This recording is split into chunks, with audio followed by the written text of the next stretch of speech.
ஒரு விஷயம் தெரியுமா? பைபிள்ல இருக்கிற இந்த உண்மைய பல கிறிஸ்தவர்கள் கூட சரியா கவனிக்கல. ஆனா இத புரிஞ்சா எல்லாமே மாறிடும். பைபிள் ஆரம்பத்துல இருந்தே ஒரே ஒரு கடுமையான உண்மைய சொல்லிக்கிட்டே இருக்கு.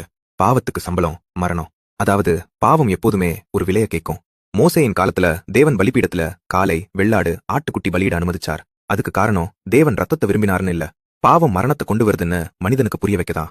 ஒவ்வொரு பலியும் வார்த்தை இல்லாம சொல்லிச்சு. பாவம் சின்ன விஷயம் இல்ல. தேவன் பரிசுத்தமானவர். ஆனா காலம் போக போக மக்கள் என்ன பண்ண ஆரம்பிச்சாங்க தெரியுமா? இன்னைக்கு பாவம் பண்ணலாம், நாளைக்கு ஒரு பலி போதும்னு நினைக்க ஆரம்பிச்சாங்க.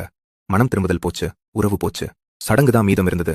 அதனாலதான் தேவன் தீர்க்கதரிசிகள் மூலமா சொல்லினார், நான் பலியை அல்ல இரக்கத்தையே விரும்புகிறேன்.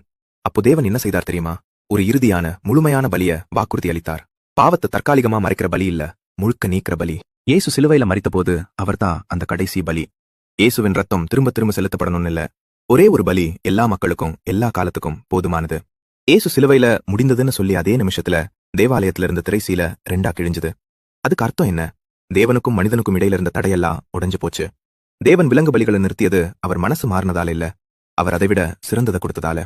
இன்னைக்கு தேவன் நம்மிடமிருந்து பலிபீடத்துல விலங்குகளை கேட்கல. விசுவாசம், நன்றியுணர்வு, கீழ்ப்படிதல், இதால மாறிய நம்ம இருதயத்தையே அவர் கேட்கிறார். கிருபை இலவசமா கொடுக்கப்பட்டுடுச்சு, கதவு திறந்திருக்கு. இப்போ கேள்வி இதுதான், நாம அந்த கிருபைய ஏற்றுக்கிறோமா? இந்த மெசேஜ் உங்க மனசை தொட்டிருந்தா கமெண்ட்ல நன்றி இயேசுவேன்னு எழுதுங்க. இப்படி பைபிள் உண்மைகளை சாதாரணமா தெளிவா பகிர்ற வீடியோக்களுக்கு